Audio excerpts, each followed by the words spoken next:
Welcome back to the garage, guys. I'm Damien, and this is the Binder Builder.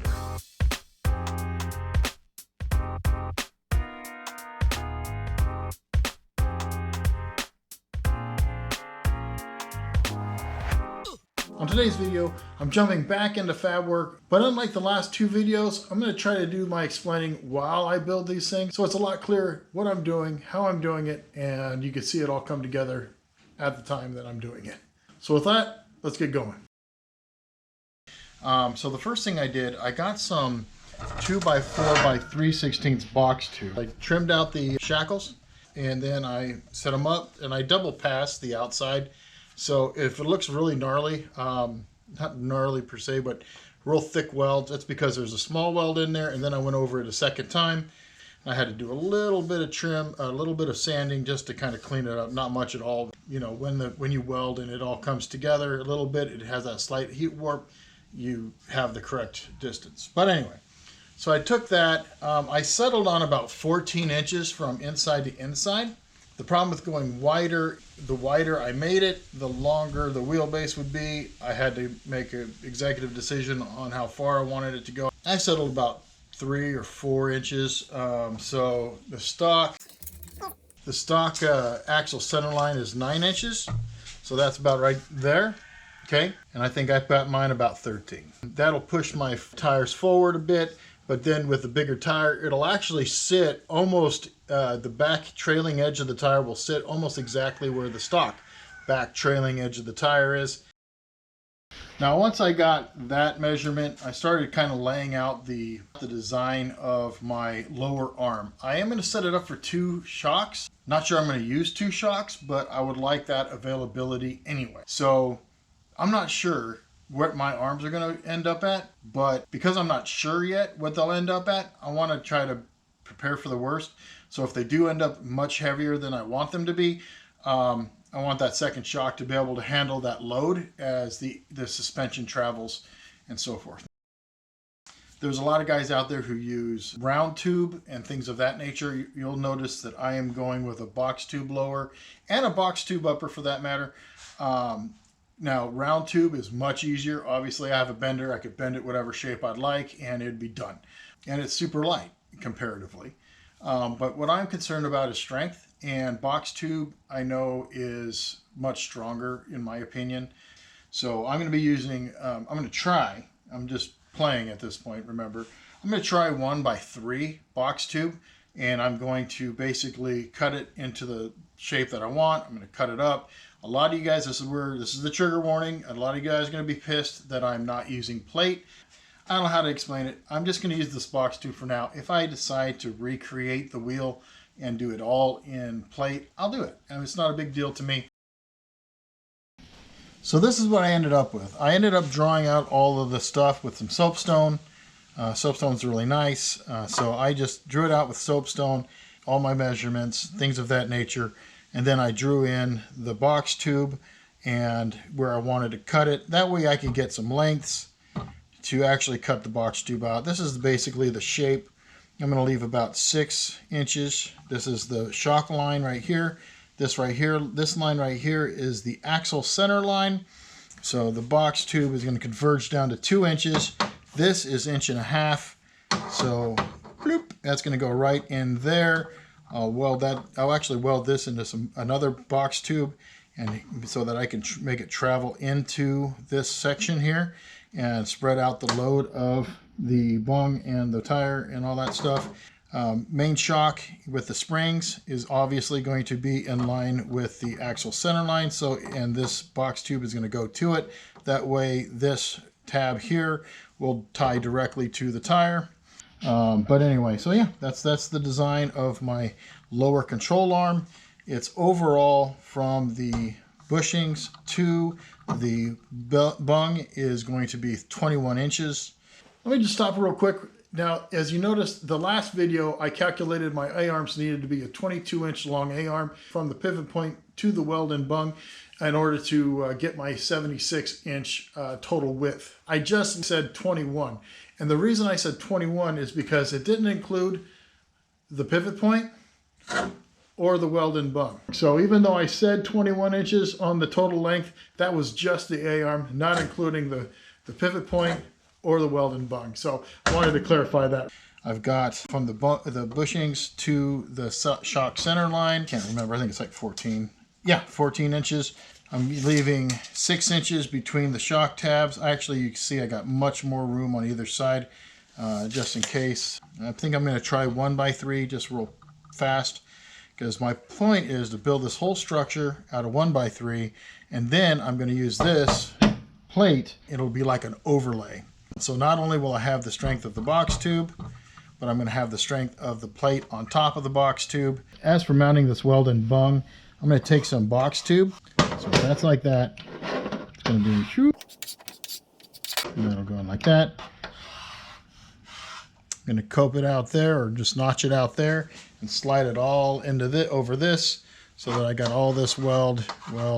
One thing I do like about using a box tube to put this into and then put this onto this, it'll allow me to weld along here on the inside of the box tube, weld along the outside of the box, or right outside of the bung to the box tube. So I'll have a lot more welding area as it sticks in there, and then that will transfer the load into this, and presto requesto. So with that, let's get into the fabric already.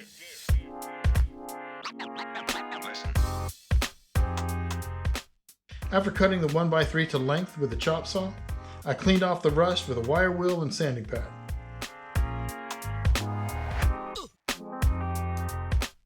Then I laid out the pieces.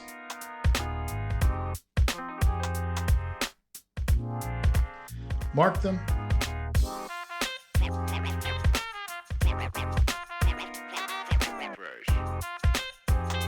And used the porter band to cut them to shape.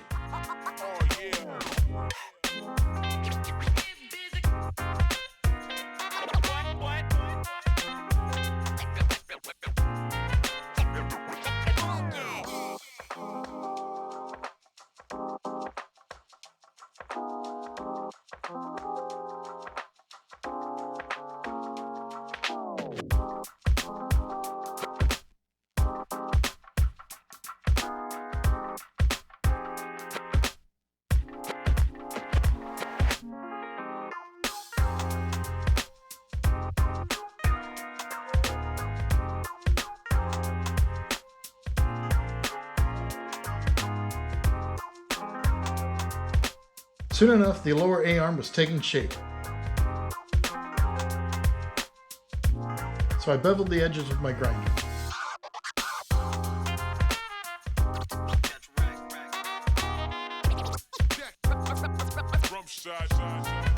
Alrighty, so I know we're supposed to make everything out of plate and all this other stuff, but this is basically the thought. Got my two pivots. I've got these. I got the arms will come to the pivots. Basically I have enough length in between to put double shocks. The axle line is this right here, and it goes right through this point here where they match up. Is where the axle line is. So I'm going to weld that all the way around, weld that, and then when I mount it too, it'll be. You notice that I just kind of pie cut the little piece out of here. That's so I could just kind of push it in, and then I'll weld that up. I beveled every edge, as you saw. That way I could fill and get full penetration. But yeah, should be 100% strong. If I were to use these, these are 1 by 3, right? I'm also going to connect a tube this like across here. The overlay, I'd make an overlay with this plate all the way around, so it'll look solid, right? That's basically my thought on the arm. Now, I'll be honest, I was kind of hoping for a little bit more forward. So I could have gone forward and forward. In fact, that almost fits better. The whole thought on that is the back of the arm, because when I'm hitting rocks, be coming this way, right, hitting bumps and bruises. So this leading edge is just holding it out. This right there is the brace back to the chassis. The only reason why I have this kick in it right now is because I want to fit dual shocks on it. That's it. Otherwise, we just go straight back. This would be more straight, and this would be more like that, you know, but not so. But anyway, so there's the overall thing. I'm just going to tack this thing together and see how it turns out. I've drawn this out enough. It's time to actually put something into shape and see what I like and what I don't. And so that's what I'm doing. So let's keep going. After measuring one more time, I tack welded everything and then fully welded the arm.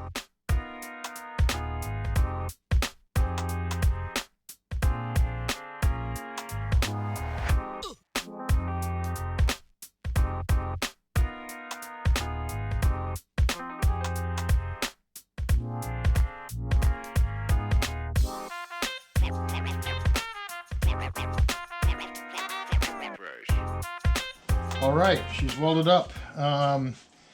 I purposely turned down the welder a little bit to let it burn in. That's why I creviced each piece of metal so where it butted up, I could fill that weld up. And I purposely went a little wide on my circles to make sure that I got from, you know, from one edge to the other edge, and it filled inside those. It actually came out really well. Let me see if it still fits. Fits perfect. All right, terrific. Okay. Whew, right there, right where it's supposed to be. Okay, I'm going to go ahead and grind these down and then and clean them up and see where we go from there.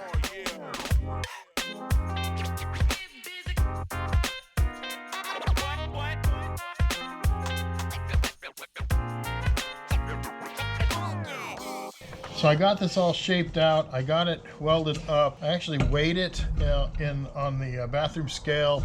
So it's about just over 9 pounds, which is actually a lot lighter than I want it to be. I know you want to have lightness, light suspension so that it reciprocates easier and doesn't work your shock so much.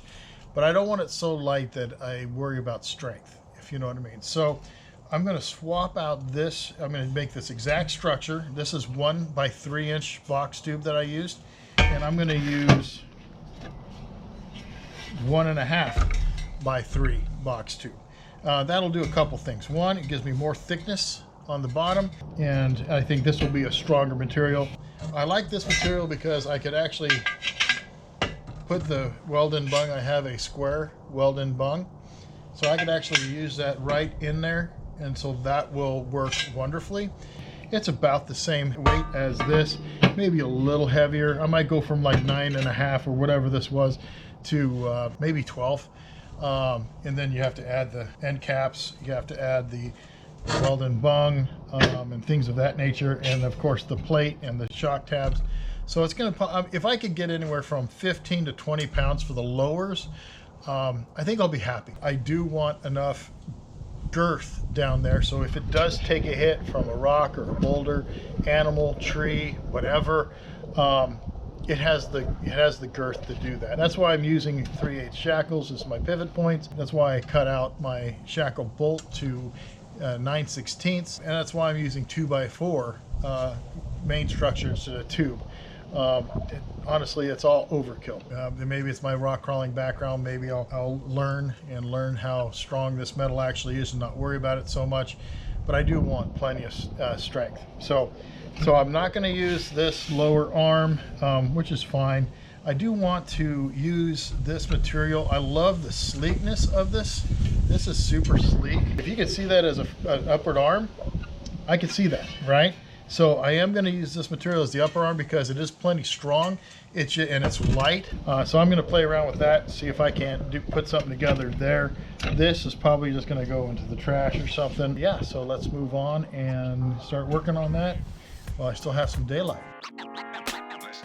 And with that, I started rebuilding the arm out of 1.5 by 3.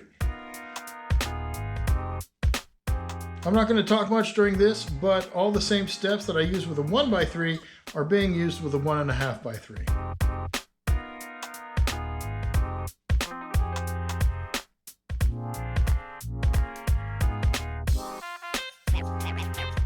The only difference this time is I cut enough pieces to make 2 identical arms.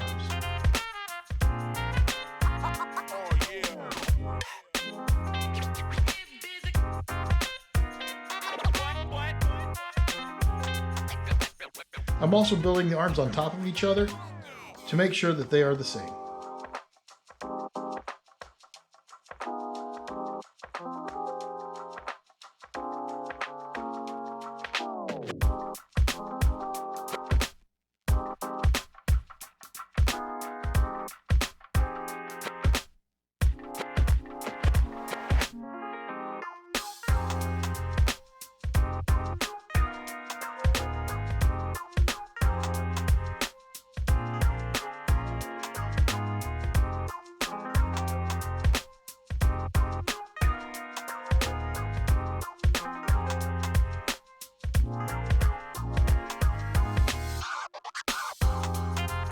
Here's how the A-arms are progressing, and I'm happy to say that my weld seems to be getting better.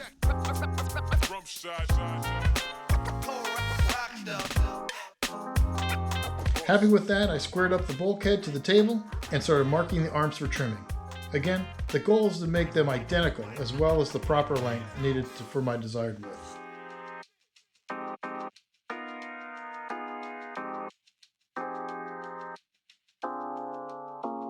As you can see, I went back and forth to the portaband a few times to trim everything down.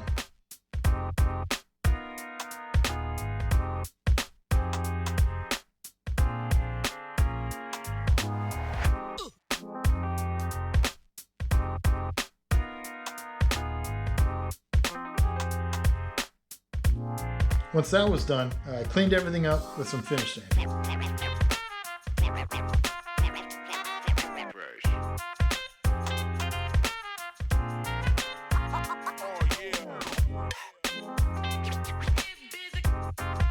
Here's a time lapse of my of all of the building of the A-arms and things. It's kind of been slow going, to be honest with you, but I did want to give you some ideas of what I'm doing. So the first thing I'm doing is to make both of the A-arms completely identical. Now one of them was a little splayed out more, which is what I wanted, and the other one kind of sucked in, so I had to rebuild it.